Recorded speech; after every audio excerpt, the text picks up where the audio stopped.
नमस्ते। हिंदी कक्षा में आपका स्वागत है। पिछली कक्षा में हमने सूर्यकांत त्रिपाठी निराला जी के विषय में बताया था। आज उनकी कविता उत्साह हम लोग पढ़ने जा रहे हैं।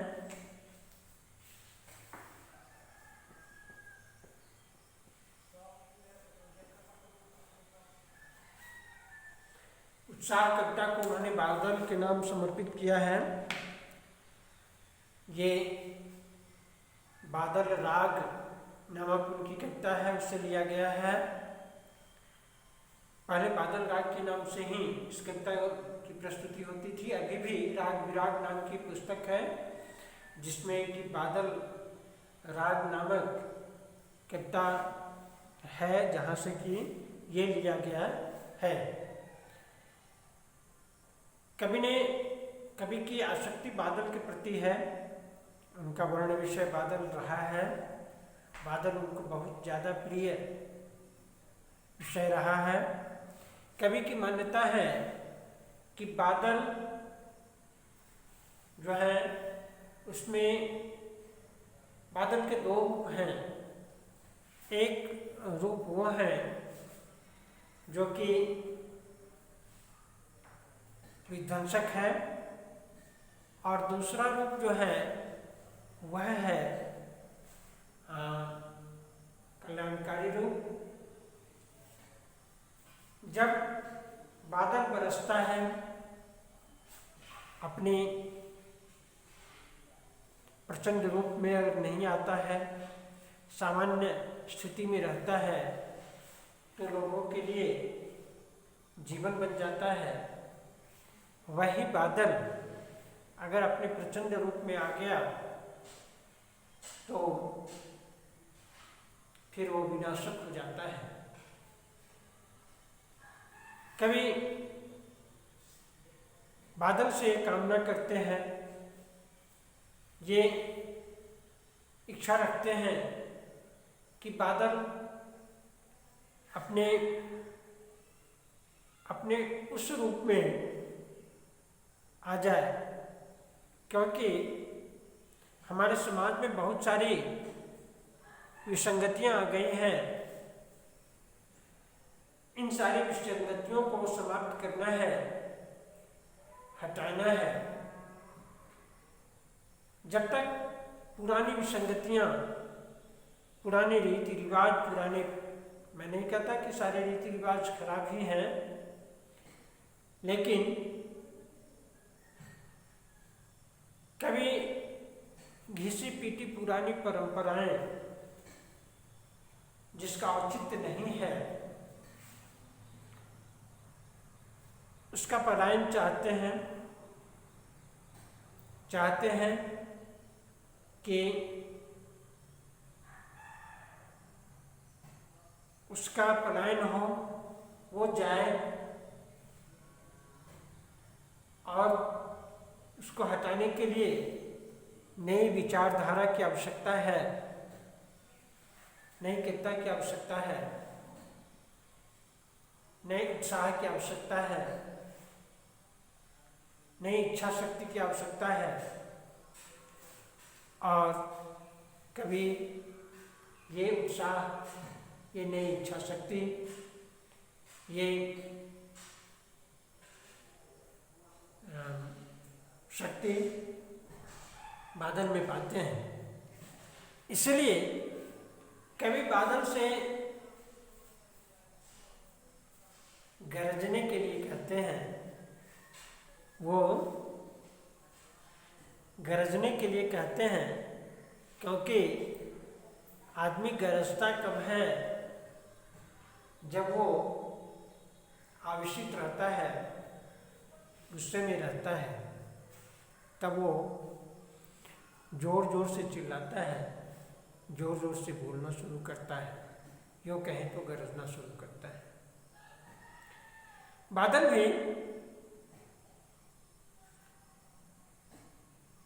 गरजने, कभी बादल को गरजने के लिए इसलिए कह रहा है कि बहुत सारी परंपराएं हैं जिसका अब हमारे समाज में कोई औचित्य नहीं है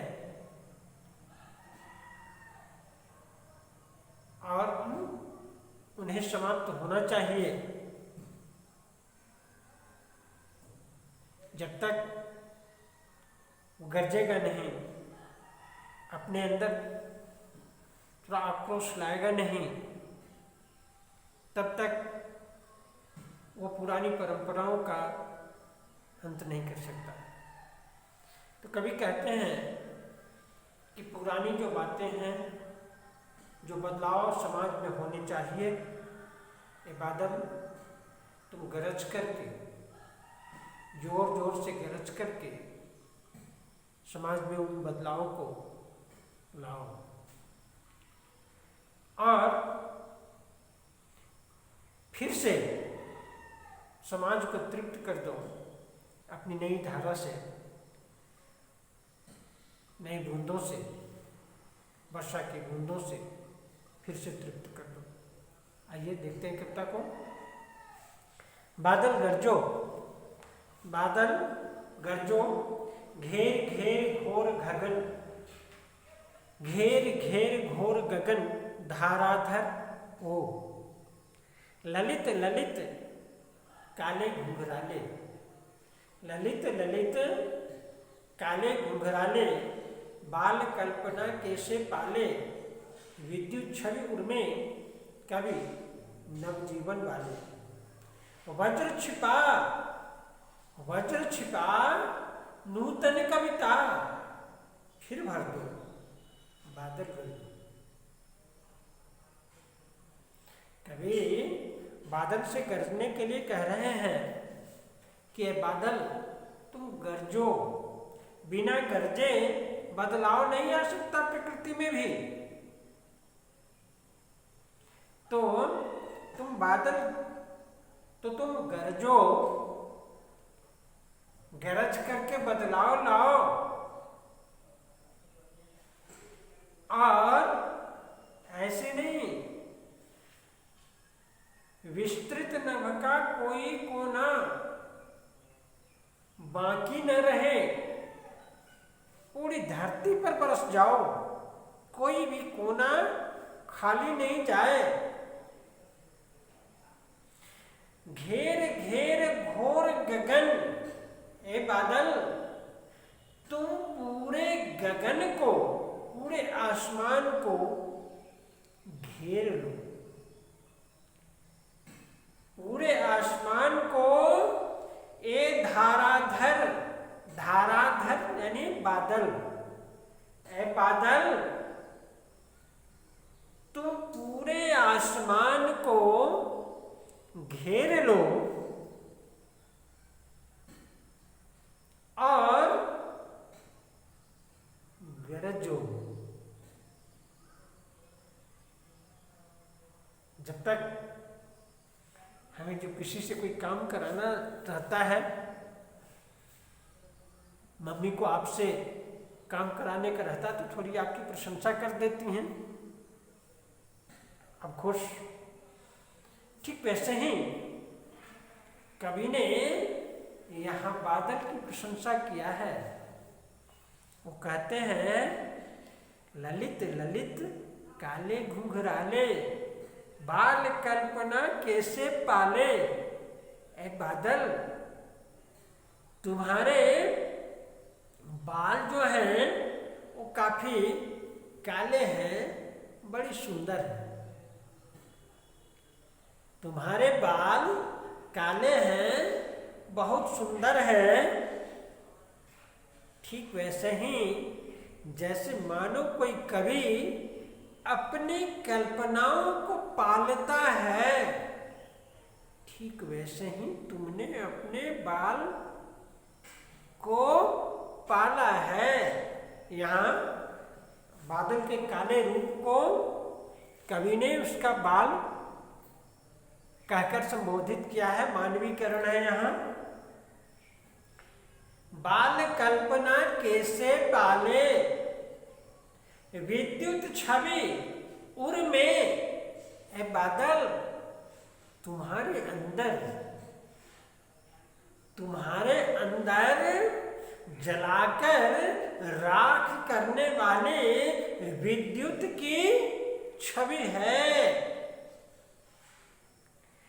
तुम अपनी इस छवि से समाज के जो भी घिसी पीटी पुरानी परंपराएं जो आज के लिए जिसका कोई औचित्य नहीं है, समाप्त कर दो। और तुममें तो नवजीवन देने की क्षमता है, तो समाज को एक नया जीवन दो। वज्र छिपा नूतन कविता, तुम्हारे अंदर वज्र छुपा हुआ है। अपने उस वज्र का इस्तेमाल करो और समाज को नई कविता दो, नूतन कविता फिर भर दो, बादल कर दो, है ना। समाज में फिर नई कविता, नई जान, नई उमंग, नई ताजगी, नया विचार लाकर भर दो। ए बादल गरजो, बादल गरजो। देखो ना, जब तक तुम नहीं आए थे लोग कितने व्याकुल थे। विकल विकल उन्मन थे उन्मन, विश्व के निदाघ के सकल जन, आए अज्ञात दिशा से अनंत के घन, तप्त धरा जल से फिर शीतल कर दो, बादल गरजो, बादल गरजो। विकल है बादल, तुम नहीं आए थे तो लोग काफी व्याकुल हो गए थे, है ना। निराशा के भाव से आसमान को निहार रहे थे। कब वर्षा होगी, कब वर्षा होगी। रोज मौसम वाला समाचार देखते थे कि आज मानसून कहाँ पहुंचा। विकल विकल व्याकुल, विकल का अर्थ व्याकुल। उन्मन थे उन्मने थे, निराश थे लोग, अनमने ढंग से जी रहे थे। विश्व के निदाघ के सकल जन, पूरे विश्व के लोग तुम्हारा इंतजार कर रहे थे, गर्मी से परेशान हो गए थे। फिर न जाने आए अज्ञात दिशा से अनंत के घन, फिर पता नहीं किस दिशा से तुम्हारा आगमन हुआ और तुम पूरे आसमान में छा गए। एक बार फिर से छा जाओ, फिर से छा जाओ और तप्त धरा, इस जलती हुई धरती पर, इस तपती हुई धरती को जल से शीतल कर दो। फिर से अपने जल से शीतलता ला दो, ठंडगी ला दो। बादल गरजो, बादल गरजो, बादल गरजो। एक बात पुनः, कवि की मान्यता है कि बादल में जहाँ एक तरफ कल्याणकारी रूप है बादल का, वहीं दूसरा उसका विध्वंसक रूप है। और जब तक पुरानी घिसी पीटी पुरानी परंपराएं, पुरानी ऐसी मान्यताएं जो कि औचित्य नहीं है का अंत नहीं होगा, तब तक नई मान्यताएं हमारे समाज में कैसे आएगी, नई विचारधारा कैसे आएगी। अतः नई विचारधारा, नए समाज के लिए बदलाव की जरूरत है। और ये बदलाव की क्षमता कवि बादल में देखते हैं। इसलिए बादल से गरजने के लिए कहते हैं, गरज कर प्रकृति में बदलाव लाने की बात करते हैं। कहते हैं बादल गरजो, तुम्हारे अंदर तुम में अद्भुत क्षमता है, तुम में अद्भुत क्षमता है। तुम्हारे बाल काले हैं, है ना, तुम्हारे बाल काले हैं, घुंघराले हैं, बड़े सुंदर हैं। ठीक वैसे ही तुमने अपने बालों को पाला है, जैसे मानो कोई कवि अपनी कविता को अपनी कल्पनाओं को पाल कर रखता है। तुम्हारे अंदर विद्युत की छवि है, उसका तुम प्रयोग करो और जो कुछ सामाजिक विसंगतियां हैं उन्हें समाप्त करो अपने उस वज्र से, और लोगों में एक नई चेतना, नई उमंग, नई आशा, नया उत्साह भरने का काम करो। बादल गरजो, बादल गरजो। देखो ना, तुम्हारे अभाव में लोग कितने व्याकुल थे, हाँफ हाँफ कर जी रहे थे वो, और फिर अचानक पता नहीं किधर से तुम्हारा आगमन हुआ, है ना। तुम आओ, फिर से आओ और अपनी शीतल धारा से इस तपती हुई धरती को फिर से शीतल कर दो, फिर से शीतल कर दो, फिर से शीतल कर दो। बादल गरजो, बादल गरजो। यहाँ घेर घेर घोर गगन में अनुप्रास अलंकार है, और घेर घेर में पुनरुक्त प्रकाश अलंकार है। विप्सा अलंकार जिसे कहते हैं, मैं प्रायः विप्सा अलंकार कह करके इसे संबोधित करता हूँ, आपको बताता हूँ। विप्सा कहते हैं जब शब्द, एक ही शब्द को दो बार कहा जाता है और उसका अर्थ एक ही होता है, तो वहाँ पर विप्सा अलंकार है। जैसे धीरे धीरे बोल कोई सुन ना ले, पहला धीरे का जो अर्थ है वही दूसरे धीरे का है ना। उसी तरह से पीपल के पत्ते गोल गोल कुछ कहते रहते डोल डोल, यहाँ गोल गोल पहला गोल का जो अर्थ है वही दूसरा गोल का भी, पहला गोल का जो अर्थ है वही दूसरा गोल का भी अर्थ है। इसलिए यहाँ पर भी पुनरुक्त प्रकाश यानी विप्सा अलंकार है।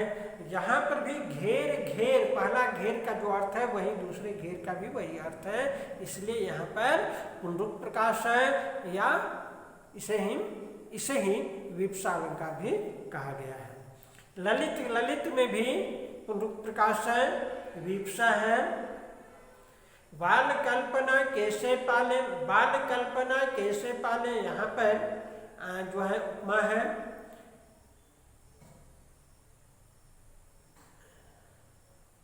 विकल, विकल में वही पुनरुक्त प्रकाश है। और पूरी कविता में मानवीकरण अलंकार है।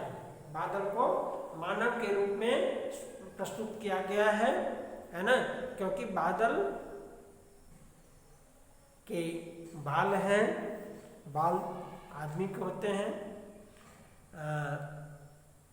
प्राणियों के होते हैं, लेकिन यहाँ पर बादल के साथ ऐसा किया गया, इसलिए यहाँ पर मानवीकरण अलंकार है पूरे में, पूरी कविता।